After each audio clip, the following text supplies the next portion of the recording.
Mabuhay, everyone. This is Reverend Reg, and I'm here again for another episode of Perspective, where we encourage all of you to put things in perspective because perspective shapes your reality. All right, it's a bit noisy. We're going on live. I have my mobile phone, so all right, let me repeat that.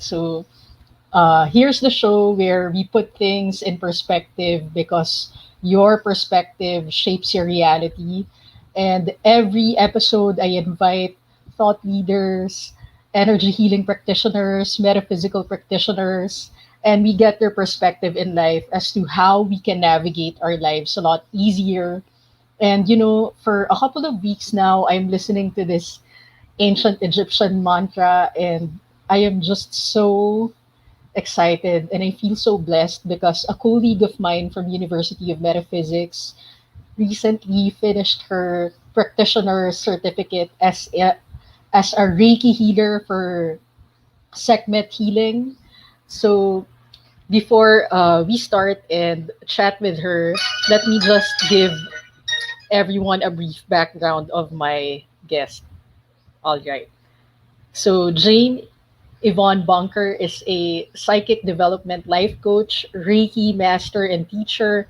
And she also finished her bachelor's degree in metaphysical science. And she's currently residing in New Mexico. So, anyway, that's her professional credential. But, I'm just so grateful because in social media, we get so many influencers and thought leaders, and a lot of people are busy going about their daily business. But I'm happy that my friend is, very warm and approachable. So we also have the privilege of talking to her today. So without further ado, let's give her a round of applause. Thank you so much. Yeah, I'm very congratulations. honored. Yeah, So, congratulations. I'm so happy that you just finished your Reiki practitioners. Is that Sekhmet Healing? Is that right? yes, there's many different kinds of Reiki degrees and Reiki teachings out there. And I was very drawn to the Sekhmet Egyptian ancient art of Reiki. And if you're watching this, maybe you are as well. So I just completed it, and there's a lot of amazing techniques and offerings and information that I would love to share with all of your followers tonight. Yes. Um, so yeah, Yes. a lot of information. Yeah. Jane, thank you for Am coming I here today. And frozen? Or did yeah, something that want to ask you first, because both of us were already acquainted with Reiki, but for the sake of those listeners and viewers who are hearing it for the first time, what is Reiki healing and how did you first hear about Reiki? That's an awesome question. So, I think I was originally introduced to Reiki. Um, it's very interesting. My sister was, we were kind of from a military background, and my sister was stationed in Hawaii. And so when I was about 22, I moved to Hawaii to be with her. And that was my first Reiki session ever. And there is a lot of history with Reiki in Hawaii. That's the first place it was really brought over to be westernized and from Asia. But I didn't know that then. I wasn't really concerned with it then. I was just obviously being unconsciously influenced and drawn to it. Um, and then it wasn't until maybe 5 or 6 years later that I had kind of a spiritual awakening. There was like a catalyst period in my life. It was after my first divorce. I really started to be drawn towards the spiritual. And that I moved to Egypt actually, and I lived there for 3 years. And I had more Reiki experiences, and Reiki started coming into my life more and more. I started meeting other practitioners, and I wasn't a practitioner at that time, but I started, they were being drawn to me. When I got back to the States from Egypt, that's when I really, I took my courses. And so that would be, I want to say about 12 years ago.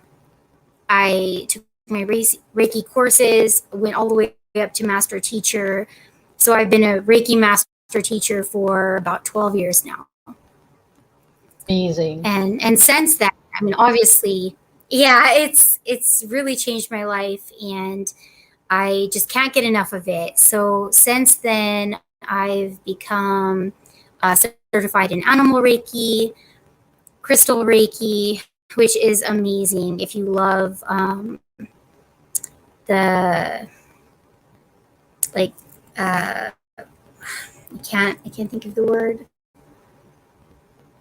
It'll come to me. It's like if you like the quantum science of things, because with the crystal Reiki, it's all about grids and like physicist stuff. But I've also, yeah, been drawn to the Sekhmet and the Egyptian ancient art. So as I'm learning about Reiki, I'm getting pulled back into the history of Reiki and really trying to get grounded in the full aspects. And even since my Sekhmet, I've learned quantum Reiki. So it's just so fun. I can't get Amazing. enough of like the energy healing.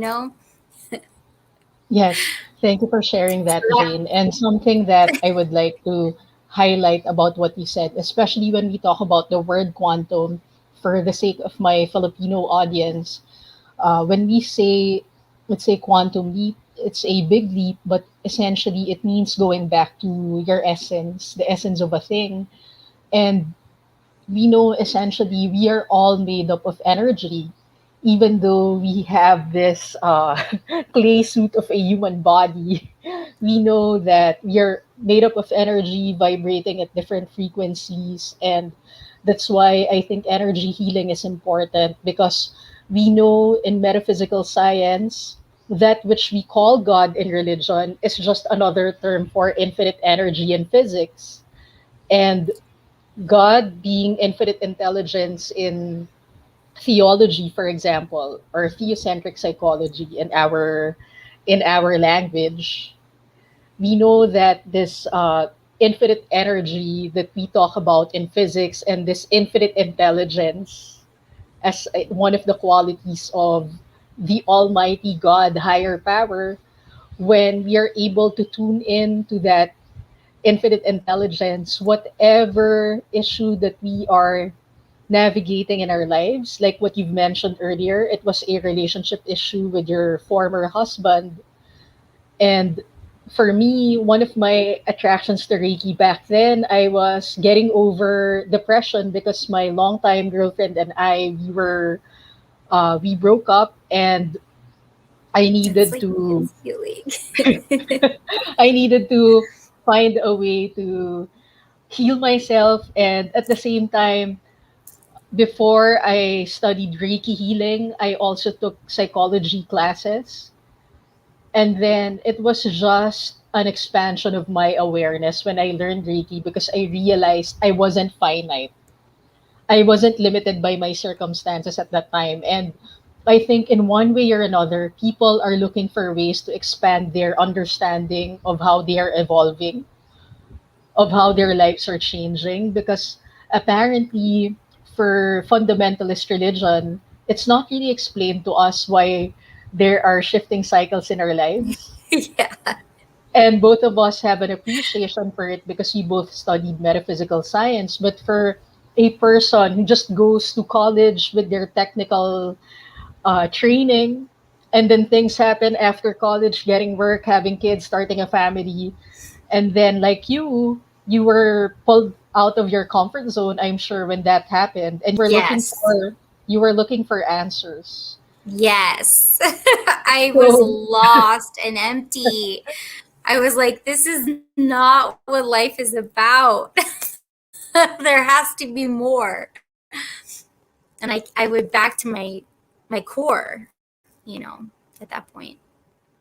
amazing. And you see, that's really the power of learning something new, because your previous narrative that is no longer working out in your current situation, it has to be released, and a new narrative has to take shape in your personal life, in both spiritual and material aspect.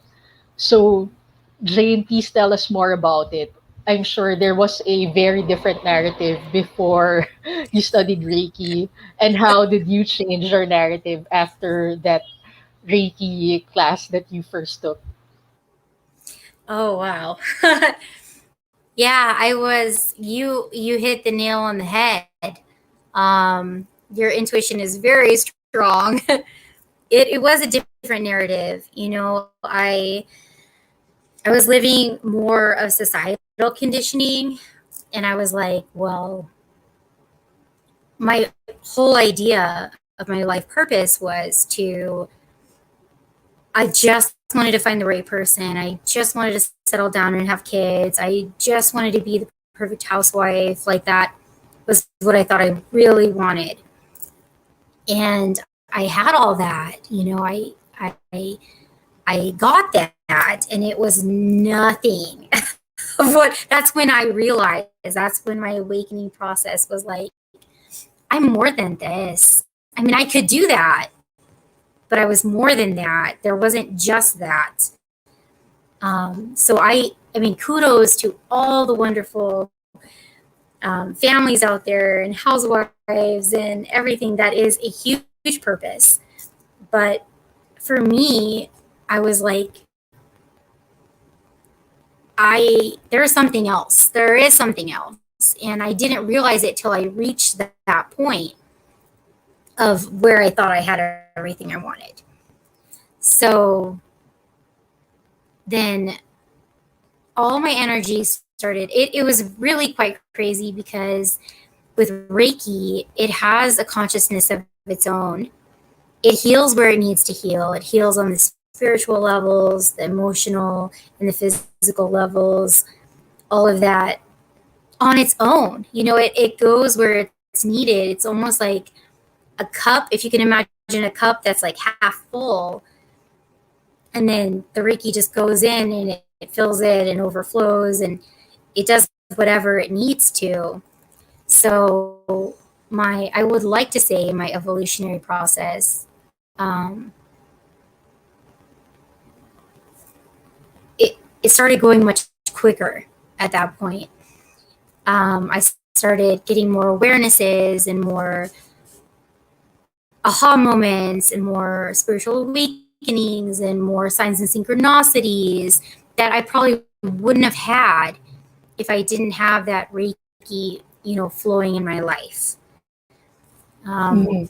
So that's what the original traditional Reiki was a catalyst for, and started that growth and evolutionary process for me.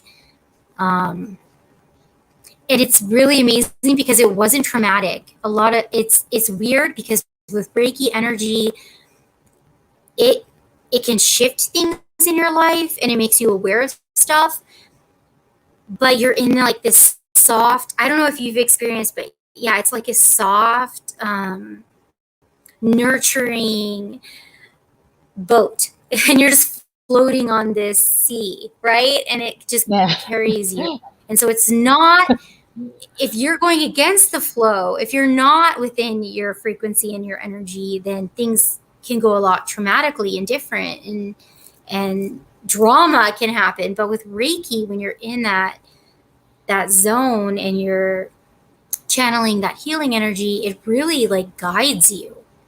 So Yeah. it's not um I don't know, it's scary. Like, it's Yeah. really calming, healing energy. Awesome.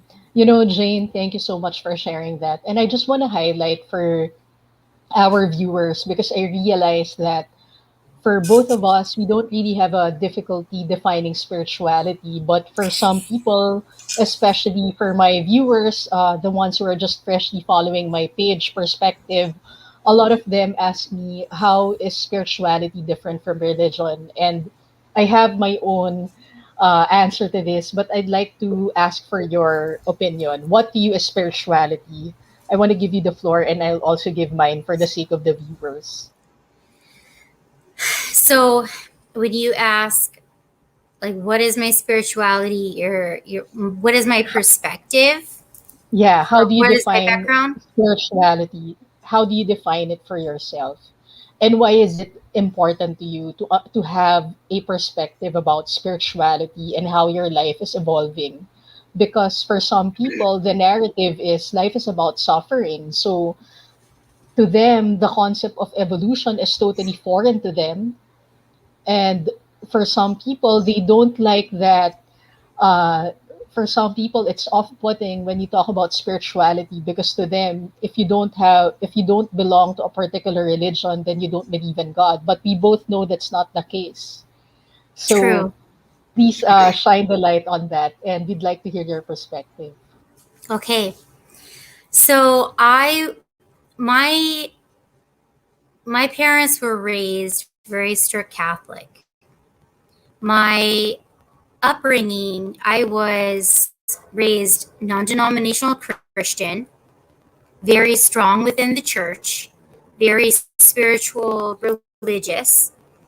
Um, when I got to about high school and I started reading books because I wanted to know more, obviously, about how like Jesus did all of his miracles, and he was like, what I do you can do and more. I took that very literal and serious. I was like, well, I'm gonna follow in his footsteps. Um, so I then started to read more about the history of religion, learn more about um, philosophy and psychology, and why we where beliefs come from and things like that. So what I believe is spirituality now is within us. I believe, I still believe, what the Bible says, that God, Jesus, the universe, or consciousness is in everything. I believe we are all one. So we're all connected through Christ, or the universe, or this higher power. And I believe that's also where the healing of Reiki comes from, is from a unification and from energy. that we can channel and tap into, which I believe is what Jesus did. Is just one example. Um, I believe now that you, I don't say no to a lot of information and I don't say yes. I say, I'll read this, I'll learn this, and I'll take what I feel is true, true to myself, true through intuition. And the thing is, I don't think everything is black and white.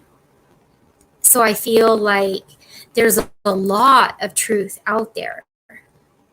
But I feel that you have to do what you feel is right within you, and you have to connect with your higher self and that spiritual guidance that's inside you, that intuition. So me defining intuition, or me defining spiritualism, is us finding that part of God that is within ourselves and that guidance system, and then following that higher knowing and intuition, and really trusting.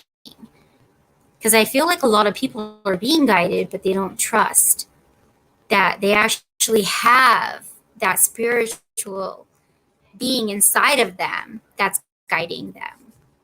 So I do, that's what I believe, and that's, I feel, um, it's really about trusting and connecting to your inner self and your higher self. Amazing. That's Thank you for connected to sharing that. God. Yeah. Yeah. Thank you for sharing that, Jane, because it's one of the most important things to define, because every now and then people would say, if you're so spiritual, then why are you gay? Then why are you a minister? That those are conflicting ideas for some people, but something that I would like to share to the rest of the viewers, especially for those who are looking for a path, for inner tools that can actually help them navigate life, because it was one of those things that made me feel that my life was so limited growing up. Number one, I'm openly gay. And the reason why I got exposed to energy healing practice is because I did not feel that the loving kindness that was taught in religion was very present in that circle. So I leaned onto Reiki as a way to experience more loving kindness for myself, to heal my insecurities, and then deepen my connection to that greater power. And that particular greater power that we say, that loving intelligence, that capacity that gives us to practice intelligent love for ourselves and for the rest of the universe. It's so important for me to understand spirituality, because when I understood that this universe is governed by universal laws, and Yes. that I'm a spiritual being having a human experience, a lot of the things that I felt were difficult became a lot easier to navigate. And I would like to share that to everyone, because whatever situation you have now in your life, maybe you're someone, you feel that right now there's a particular area in your life that feels so limited, whether it's a health area, relationship area, career area, or the flow, the money area, the supply area. If you just understood that you're a spiritual being, that you are evolving, meaning that you are learning more about life and your spiritual connection to higher power, whatever concept of higher power you have, or the God of your understanding, it really helps to make your life a lot easier to navigate when you know that you're a spiritual being having a human experience, and there are a set of spiritual laws that you can know so that you can deal with your life. Going back to what Jane mentioned from the beginning, you can begin to flow with life more easily instead of having to feel that you're in a battlefield, or that life is suffering and that it's very limited. So, my next question to you, Jane, especially you talked about uh, earlier going to that space where you were awakening. It's another big word for people who are just getting acquainted with metaphysics and spirituality. When we talk about awakening, please define it, because for some people it's still a jargon. It's a concept that they feel that's foreign to them. Oh man. I could I don't I think it's a book I could write. um it can present itself in a lot of different ways for a lot of different people. And I think that you said it yourself. Oh, my That's son great. is waking up. Can you hear Yeah, that? yeah. Do you want to he get he your fell son asleep. maybe? No, he just fell asleep in his arm, so his arm is asleep. Awesome. But he'll roll over. Aww. So, um, awakening can look very different to everybody, and like you said, yours was during a very like a personal identification place. And well, actually, that mine was too. It was trying to re-identify myself. I was like, okay, maybe I'm not just going to be the stay-at-home mom. Maybe I have a larger identity, a larger purpose, a larger um,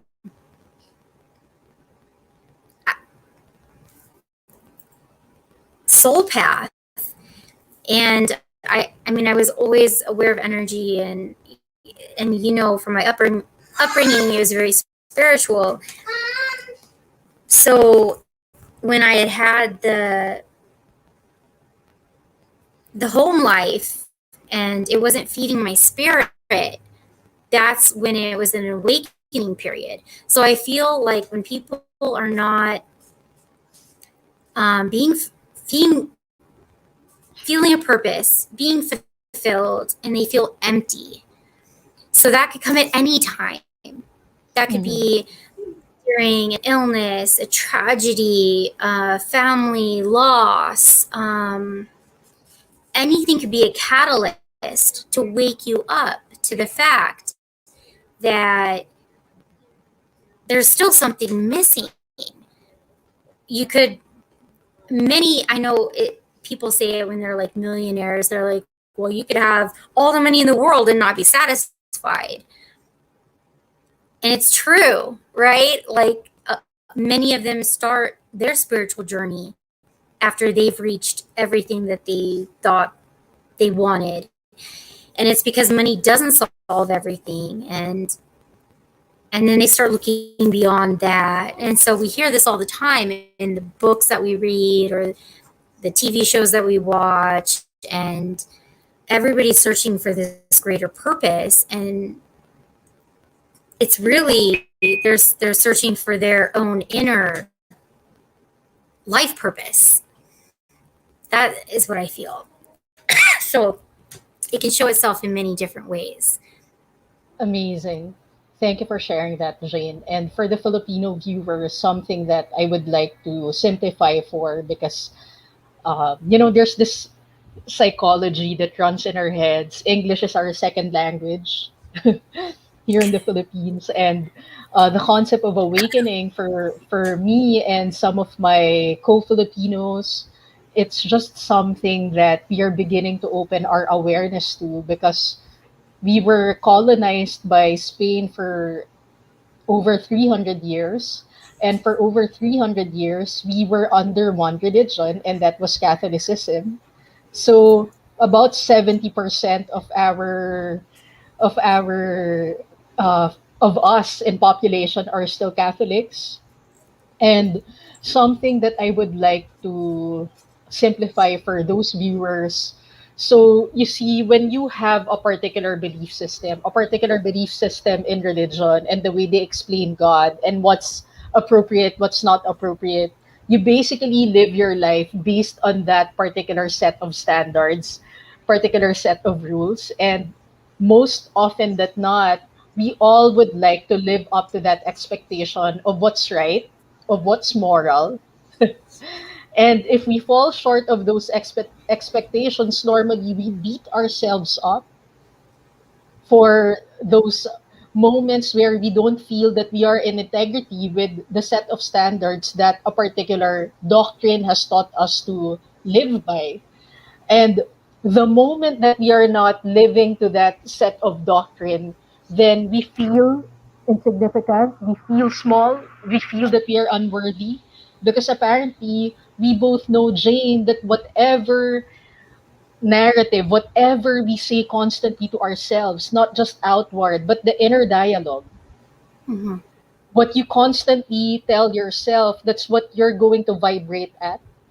And your vibration, your strongest vibration will become your point of attraction. So Yes. if you're vibrating gratefulness, if you're vibrating love, then it's a lot easier for you to draw to yourself loving and more experience that will make you a more grateful human being. But if you constantly have that inner dialogue that you are supposed to be ashamed of yourself because you're gay, because you are a divorced woman, things like that, we know that a lot of that inner dialogue, if you have those conversations, it's going to put your energy really down and it's going to make you magnetic to negative, limiting, and fearful and doubtful experiences. And it's not because God is punishing you, but unfortunately, Yeah. you are unconsciously vibrating that intention. And in order for you to reverse that dialogue from a disempowering state to a more empowering state, it really helps to have a spiritual teacher who understands spiritual laws and who understands that God is not just a being in religion, but also beingness itself, as intelligence, as unconditional love, demonstrating from within you, through you, so that you can draw loving experiences to yourself. And I'm sure, Jane, somewhere along that line of confusion, when you first had your Reiki session, there was something in you that wanted to feel that you are whole and complete and not doubt Yes. yourself. It was the connection. Yes. Yeah. It was the connection to source. Yes. And And you you're know, right.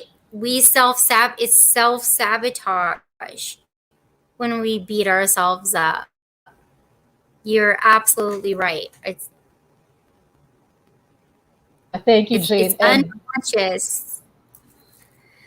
yeah, and that's why I love that you talked about that higher power being within you and how the Reiki healing, especially you took another lineage, Sekhmet healing, helped in terms of feeling more in alignment with that power and presence within you, and also realizing that the people around you and the rest of the world around you is also vibrating intelligence of its own because it has its own consciousness.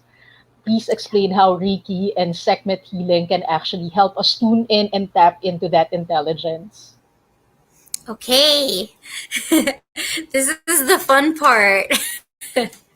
So, one of Sekhmet's Reiki ancient healing, their basic laws and basic concepts was that every single person had the right, had the ability to tap in to the laws of nature, to connect with this universal energy, to to allow this, spiritual flow into their life. And this was basic knowledge, right? Everybody has the right, everyone has the ability to do this. And so they believed that interacting with the forces of nature, and again, this is ancient history, so um, they go with the elements, very physical 3D dimensional elements of life. Um, but it was the elements of, they defined energy within elements of fire, air, water, and ether being the astral or the spirit energy. And so, again, this is very ancient knowledge, and yet they believed in that everything was connected and that we could tap into and learn from nature. So they called it the Pa Nature, which is all nature. Um, and then they believed in different spaces within that, so that we are all physical and material beings, but we're all astral and spirit beings.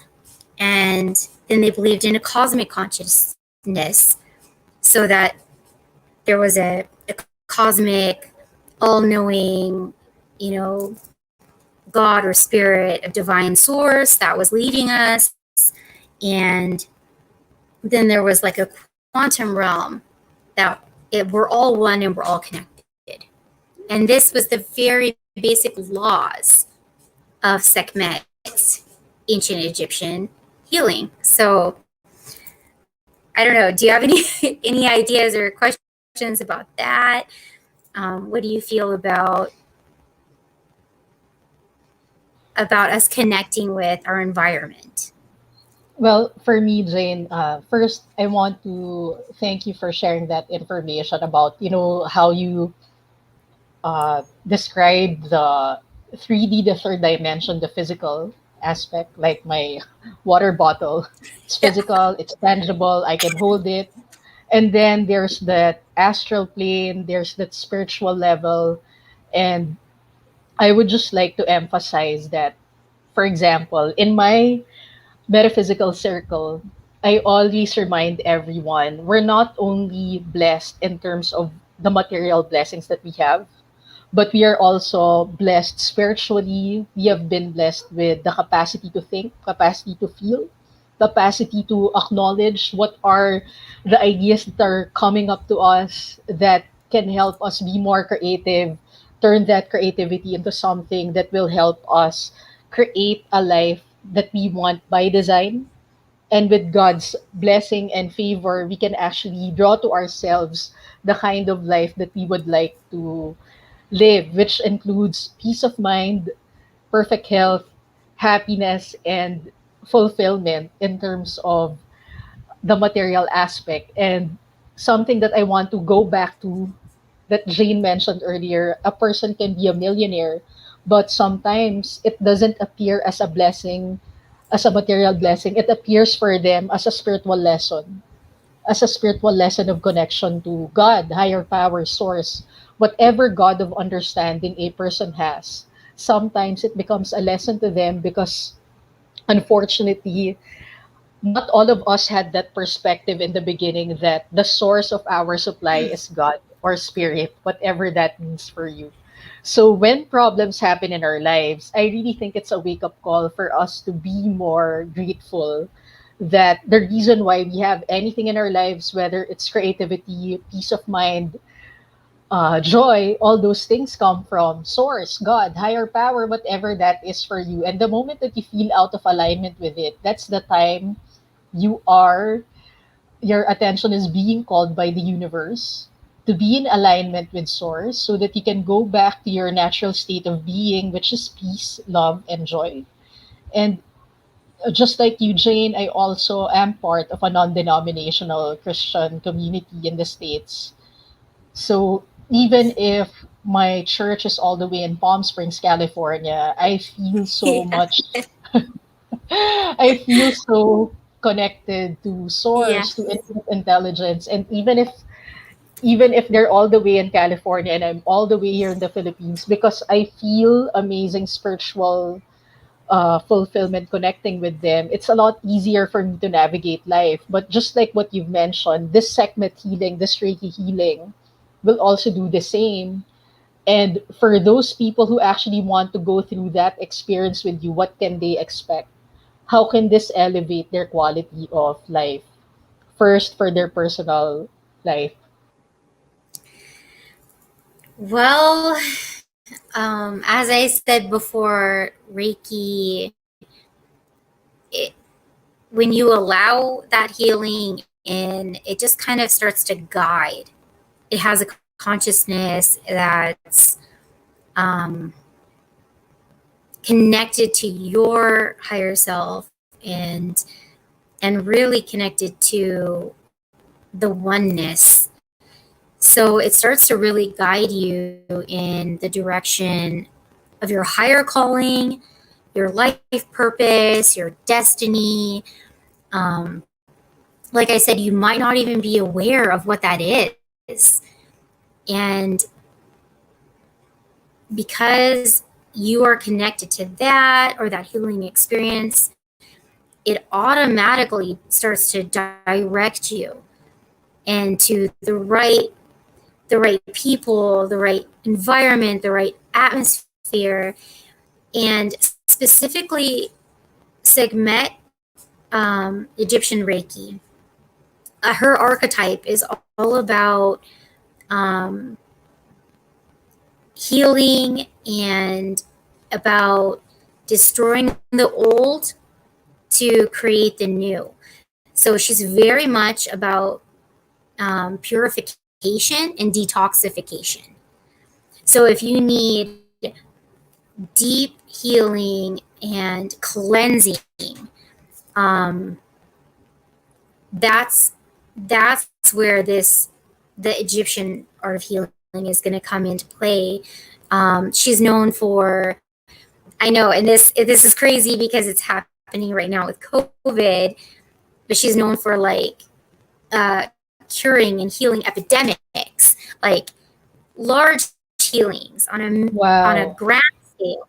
Yeah, so she's a very strong purifier. It's kind of like that's her angelic realm, or this, the personification of that energy, and is Wow. about purifying whatever is toxic. Like you said earlier, self-sabotage, like those things that we do that it might be part of our conditioning, but or our beliefs that they're not really fit in alignment with who we really are. All of that this is where this Mm-mm. healing will come into play, because it really clears what no longer serves us, what's holding us back, and what's sabotaging us, so we can really have a clear path. So Amazing. I think that's Jane, a lot of deep work. amazing, amazing. And I think it's very relevant right now because even the concept of having to, having to work together as a community, if you have a lot of insecurities and if you weren't really treating yourself right, it's very difficult for a person to recognize when someone is sincere about their intentions. One of the things that a lot of us often do unconsciously is that we meet someone really nice, someone who sincerely cares for us, and then we tend to do things that will break supposedly good relationship because unfortunately you still have a lot of those shock and trauma from within you. And because of those shock and trauma, you unconsciously sabotage relationships that are and people who have good intentions. For example, I'm preparing for this convention and a lot of those people whom I invited are from University of Metaphysics, and I'm going to be recognizing at least that's for me and my ministry is helping me. We're going to recognize a lot of thought leaders and practitioners whom we feel truly deserve to receive a recognition. So I sent an email to them, you're invited to this convention. We're going to give you a trophy. And then I noticed that there are people who don't have that space where they can just be gracefully receptive to the idea of receiving True. something. So people start saying things that I personally feel disappointed because it's not easy to organize something like this. And then people say things that are that people don't even realize that's offensive to an organizer, you know? Yeah, they're And, yeah, you know, it's like you want to give someone really nice, you want to surprise a family member, a friend, or maybe your significant other. You're so excited doing things for people. And then all of a sudden, their reaction is just so off. So instead of you getting into the zone where you're also excited as the giver, you tend to pull back because unfortunately, people are not recognizing the sincerity of you doing something for them, you know? So even the universe, intelligence, God, higher power, who wants to answer your prayers, but you don't feel grateful for the things that are coming to you, then yeah. unfortunately, you're going to stop the flow. And Yes. Jane, I want to give you an example. You know, one of the things that I am decreeing for, especially in my non-denominational church, we always affirm, I am beautifully and appropriately supplied, clothed, housed, and transported by the rich substance of the universe now. And after affirming it for some time, someone gives me a slightly used BMX bike, and the person just gives it to me as a gift. And for some people, they would say, God is not answering my prayer because I'm praying for a transport, a car, and then all of a sudden, God gives me the bike. If I was ungrateful for the bike, I'm very sure somewhere along the way, when God wants to give me a car, I Yeah. will be unconsciously blocking myself because Yes. unfortunately, I did not even recognize the blessing that God was saying, hey, you're praying for a car, you're praying for a transport. I'm gonna give you a bike first. Let's Like see how he's you take care working. of this. Yeah. Yes, It's God like is creating that steps. momentum for you. But if you Yes. don't recognize it, please talk more about it, Jane. I'm sure you have a lot of that experience as well with your clients or maybe even your personal life. Oh yeah. With my personal life, you do. You're absolutely right. You have to keep that open flow, and you have to be grateful for every little thing. Um, Things, especially when you're in that perspective of you want to be receptive, you don't say no to anything. you know, God Yes, yes, or the yes. universe, it comes in, like you said, steps or a momentum, and you have to stay open. I like yeah 5 years ago I moved from Michigan to New Mexico where I'm at now, and I pretty much moved here with the shirt on my back. I had probably only $300 in my pocket. It was my last paycheck, and I was staying with friends until I was able to get a job and get on my feet and all that. Do you think I said no to any help? No, I had wonderful people that God sent me so many angels. I had, it's funny that you say exactly what you said because someone did gift me for free a bike with the little, like the child seat cart behind it, so I could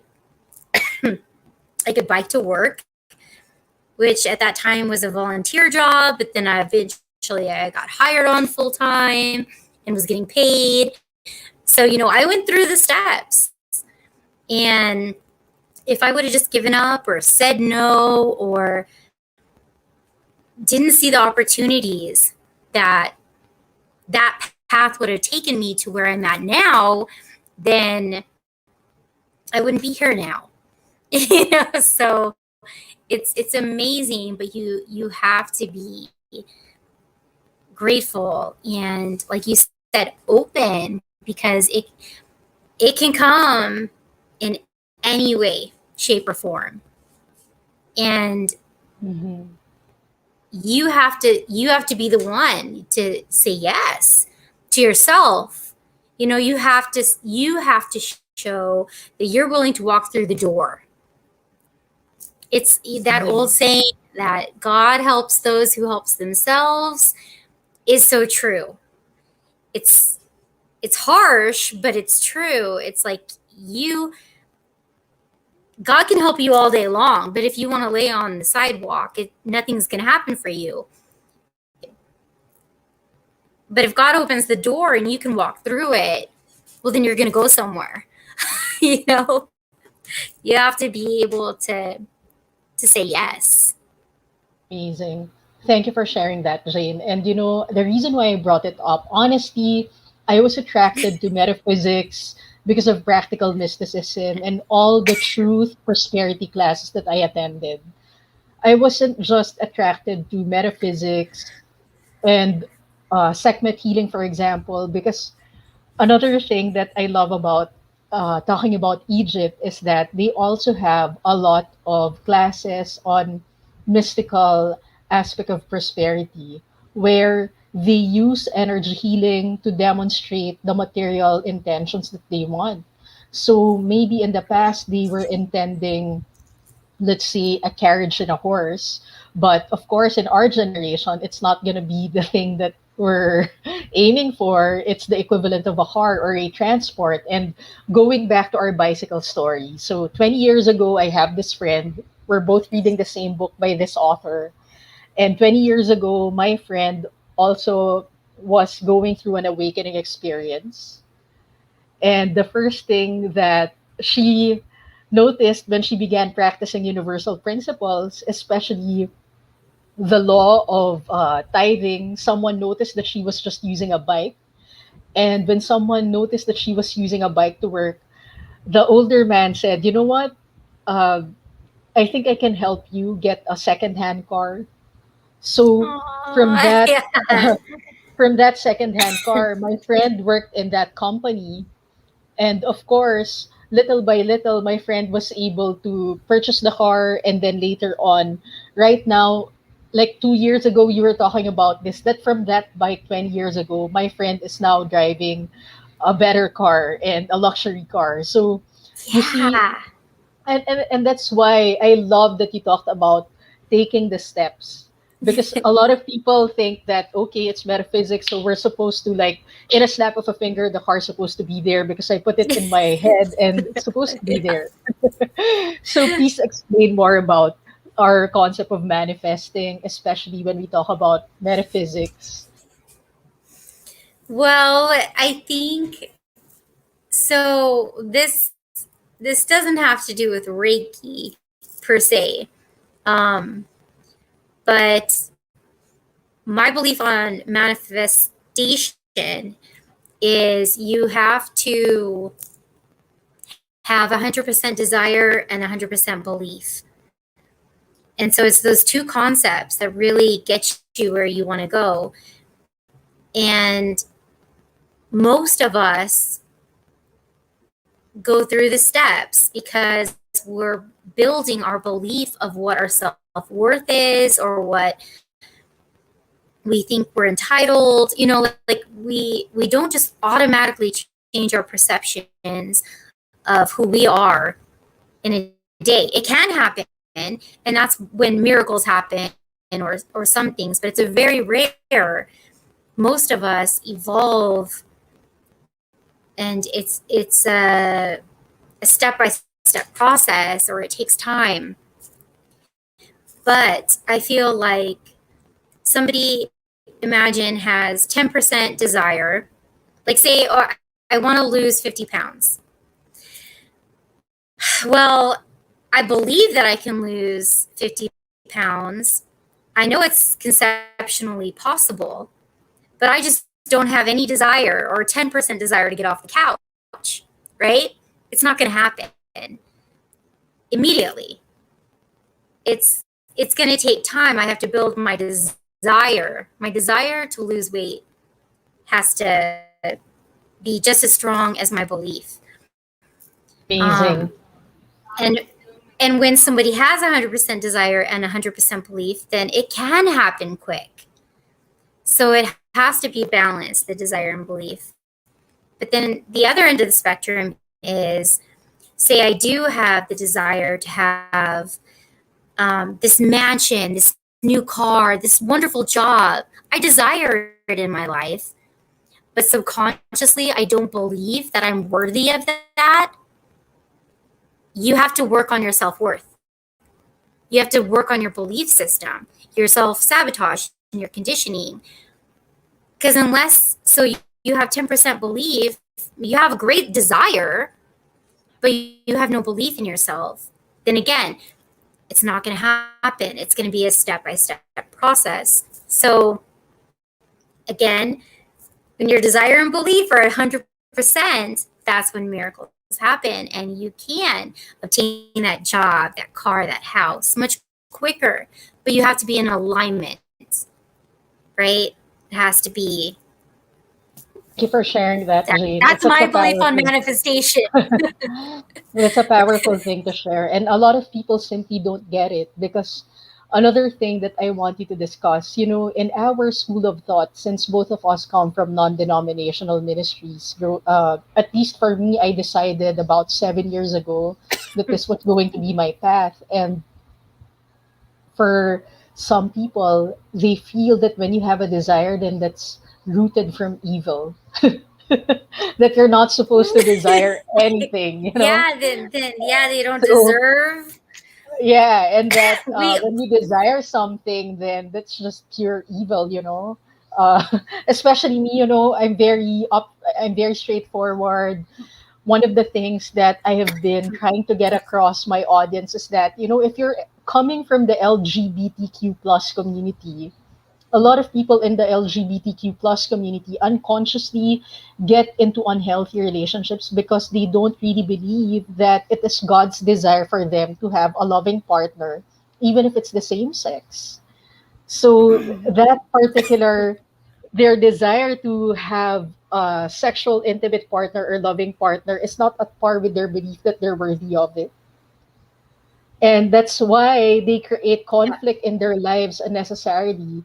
And in fact, one of my guests here, our colleague from University of Metaphysics, his name is Paul Willis, he was saying, if you don't have that strong foundation that God is within you and that it's okay to be gay and it's okay to have a loving, intimate partner, then unconsciously it's going to act out in your life as some form of yeah, addiction. yeah, you're gonna Yes, yeah, it'll show yes, itself to you. Yeah. yeah. And going to that amazing topic that you brought up, which is an issue for a lot of people, the losing weight, for example. And a lot of people are not aware that the reason why we gain extra weight is also rooted in the psychology of I have to carry other people's burden. If you're taking Yeah. more burden than you're not supposed to take on, then it's also one of the reasons why we are unconsciously gaining the extra weight. So Jane, can you please talk more about root causes of why we end up having certain experiences, especially you talked about the weight, which I think is an issue for a lot of people. Oh my gosh, you're asking such deep questions. um, so I think a lot of the root causes of our beliefs and experiences come from there's a couple different places. Our childhood with conditioning in society, or either from our soul, and this is different for everyone, but from our soul we can hold DNA from past lives or past traumas or experiences. So there's a soul aspect and there's a human DNA aspect. Um, and until you're really consciously aware of of again the self-sabotage and where it's coming from or where it's rooted from, then you can't really know how it's affecting your life and you can't solve that issue. Um, a lot of ways to discover where it's coming from is patterns, like you said, with a lot of the relationships, if they attract the same relationships or the same patterns, and that's a way for them, that's a sign that they're attracting a certain thing. It's a message that there's something there that they can look into that's really within themselves, because it's all law of attraction. So they're attracting what they're lacking. Um, or you can listen to your dreams. You can do like journaling on your thoughts and feelings and emotions that come up from triggers from other people. So these are all ways to kind of discover the root cause of where these things that are affecting your outer life or physical environment are coming from. Um, but I truly believe a lot of this stuff is unconscious. It's not like we're trying to destroy our own lives. Nobody wants that. It's just unconsciously conditioned within us from our childhood, or from like religion or society, or something that was put into our conscious or subconscious mind without our knowledge. And it's something that it takes us as being active in our own self growth to be the detective to look into to heal. Amazing. Thank you for sharing that, Jane, especially when you talked about self growth, because self growth is a spiritual process. And unless you have that awareness, you won't really appreciate self growth. But we both know it's one of the most freeing experiences for anyone to actually get into when you're in that process of self growth and that conscious desire to actually realize what is conditioning and what is your conscious desire. Because, like what you've mentioned, you have to be the detective if this particular behavior is coming from programming or is it coming from your conscious desire to change your life and move towards the life that you actually would like to create. So, for instance, honestly, for me, I'm a flexitarian, but knowing all the things from my friends who are environmentalists and vegans and vegetarians, they help me change my diet. So, if in the past I used to consume a lot of meat, my diet now consists mostly of I consume very little meat and then I have more veggies or something like that to my diet. But in the past, because of programming, I used to consume a lot of meat. But now that I'm learning all these things and how I'm interconnected, that my Yeah. behavior is actually affecting the rest of the world, then I'm more conscious now, and it just makes me feel more fulfilled that even if I'm far away from my friends who have those advocacies, I feel somehow that even if I'm all the way here, somehow I'm connecting to them energetically, if that makes sense to you. Yeah, You know? So, definitely. something as simple as that has shifted me, but I know even the way I make decisions has shifted. And when you start shifting your decisions, you also start shifting your behavior, and your behavior that has shifted will create another set of life experience for you that is more in alignment to what you actually would like to demonstrate.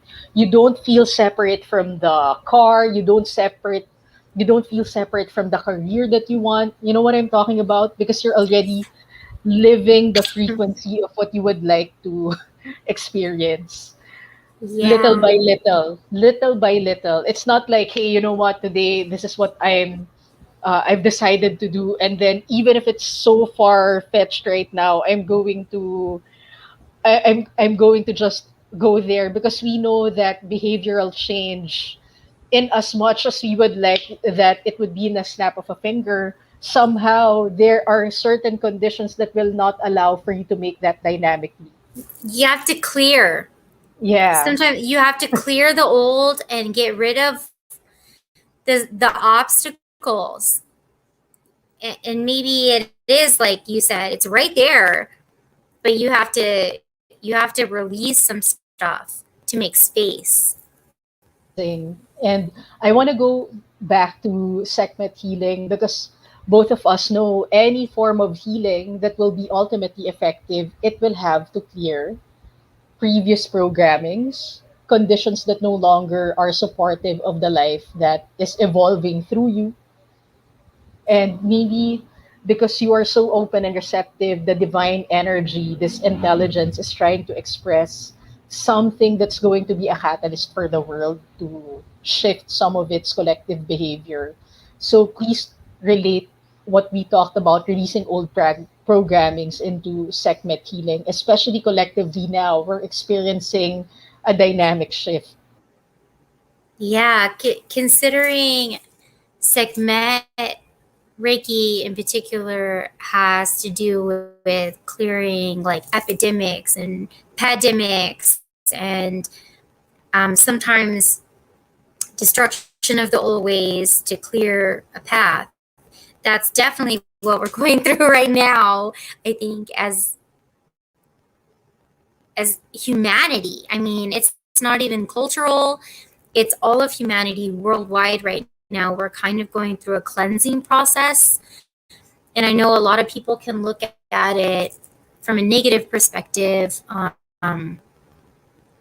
But it's really shifting a lot for everybody. It's shifting people's physical and mental perspectives. And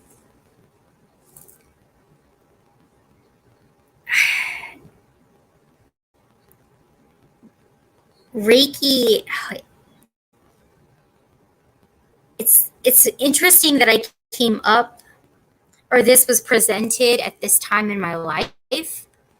Um, with all the other Reiki courses that I've done, they've all been very deep and meaningful, but this almost felt like it hit a part of my soul that took me back to my truth. Um, like you said, we're kind of talking a lot about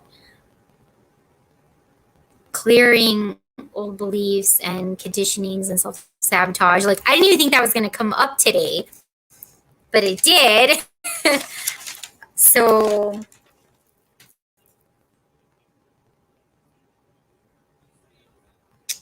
I don't know if it's too deep or not. I could go over it Go ahead. really lightly. Okay. It's like, so one of the major things that I really loved about this Sekhmet Reiki was they have 9 parts of the soul.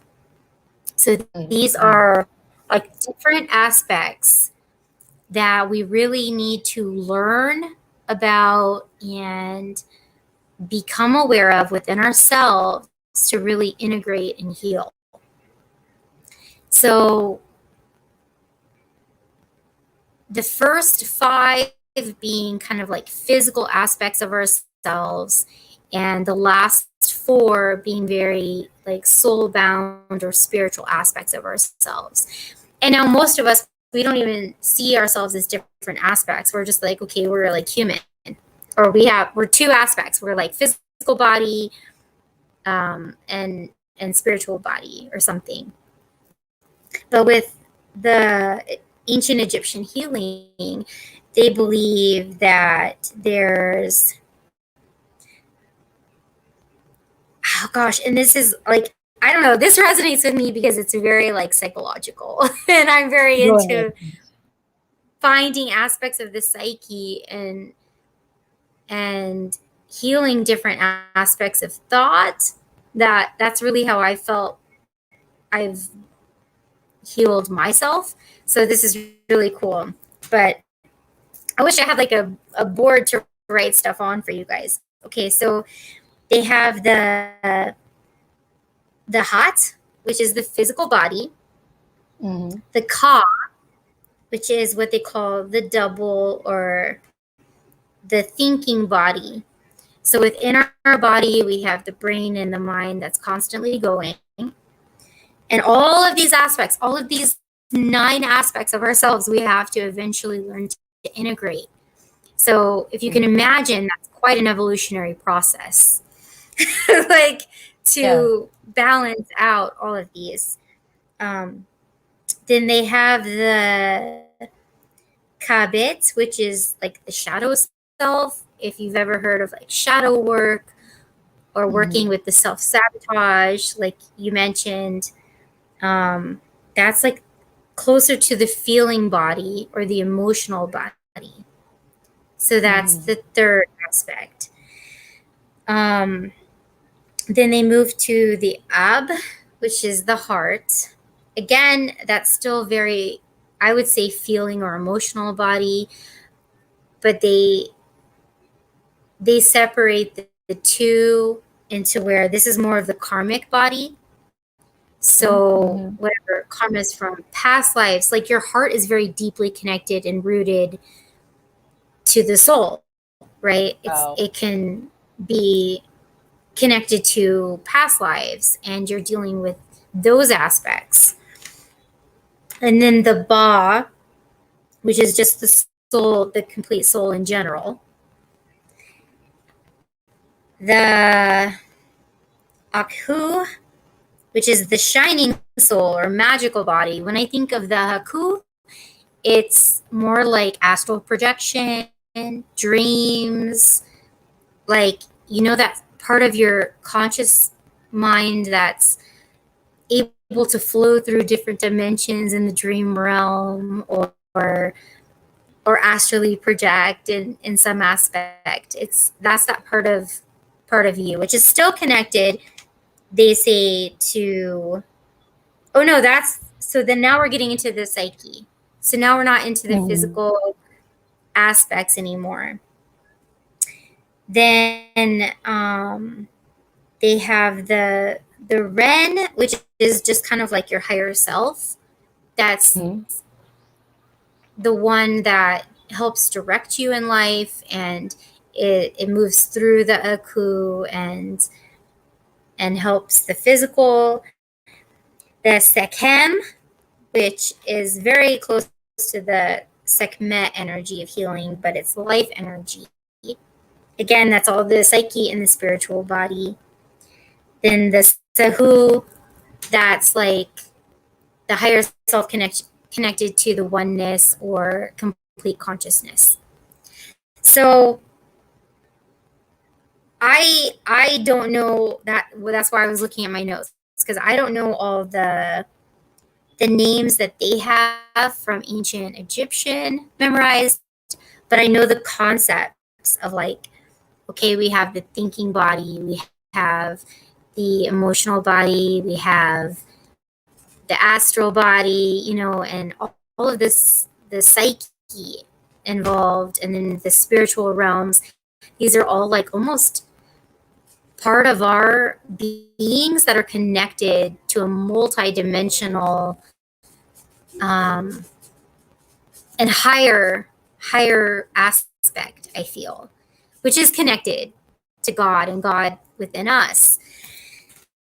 And that's pretty much the heart.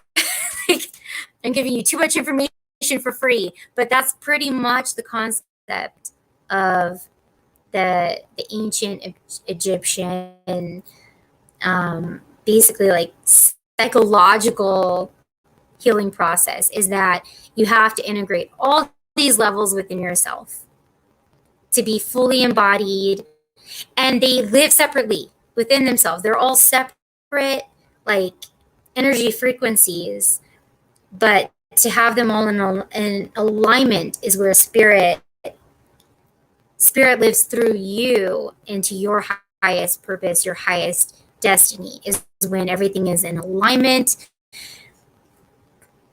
and in a healthy balance. So it's all about healthy balance on all levels of yourself.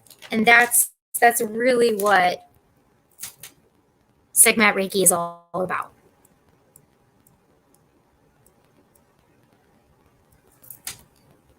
for sharing that, Jane, because we know in decision making, sometimes our thinking body can be more prominent than what's coming from the heart.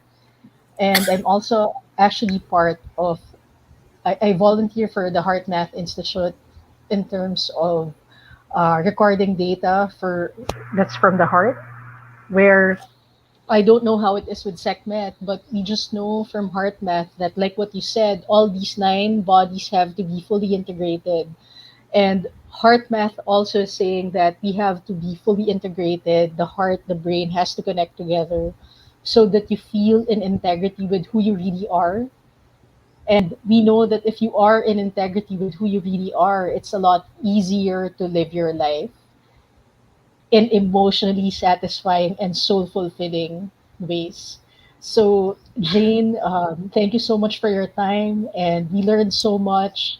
If there is one perspective that you would like me and the rest of the viewers to hold on to, that we can act on immediately, what is it that you would like to share with us? To trust your intuition, to trust your heart, and to listen to your own inner guidance. Mhm. Awesome. Thank you so much, Jane, because although a lot of people talk about intuition and inner guidance, a lot of people don't really know how to do it. So, in case they would like to know more about it, how can they get in touch with you? Um, they can go to my website. Maybe we could put a link at the bottom. Go ahead. I am on Instagram and Facebook at Jane Evon Bunker, so you can find Mhm. me that way. Um, And the website is? the website is, it's just the HTTPS, the double dots, dash dash, JaneYvonneBunker.com, and then another dash. So, and Okay. I'll connect you with that, so that thank you very much for sharing my information. Yeah. And I just finished my Reiki, just a traditional Usui Reiki 1 and 2 course. I'm going to be starting Usui Reiki Masters course probably in October. Mhm. And then, of course, I would love to do individual sessions, healings, and um, as I get more fluent with the Egyptian art of healing, I would love to offer that as well. So stay posted and stay connected. Yeah. Thank you for sharing that, Jane. Yeah. So, I trust to hear more from you next time. And good night, because I know it's very late for you. What time is Yeah. it now? It's almost 1:20 a.m. But I'm so honored and I'm so grateful. Thank you for having me. Yes, you're welcome. And congratulations. And I thank you for the beautiful work that you're doing, because I know that the planet needs more healers and light workers right now. So thank you so much. Absolutely. Yes. Thank you so much. So, Satnam, everyone, thank you all for listening and tuning in to Perspective. I trust that you're able to get one perspective that you can immediately act on. Jane talked about using your intuition to navigate your life and to follow your heart. And I also resonate with that. And it's something that even my own ministry is also wanting to live up to on a daily basis. But something that I particularly resonate with what Jane mentioned earlier, especially about the nine bodies and becoming fully integrated from the different persona that is within all of us. I think it's something that I'm going to pick up from her, and I'm really going to act on continuously, because a lot of the things that you would like to demonstrate in our lives will come from ourselves being able to live our lives in integrity with things that are truly important to us. And let me know what actually, whatever it is that you learned from this broadcast, what's your favorite thing that you picked up from Jane, and connect with her. Don't be shy, because I know a lot of Filipinos are very curious about these things, but they're not approaching people because they're very shy. But please go ahead. So visit her website. That's janeevonbunker.com. You can look for her on Facebook and Instagram as well. Remember, put things in perspective because your perspective shapes your reality. And before we end the show, I just want to say hi to my teacher, Dr. Cindy Palos. I want to thank the International Metaphysical Ministry, where I met Jane, and also Unity Church Worldwide. Thank you, everyone, and have fun.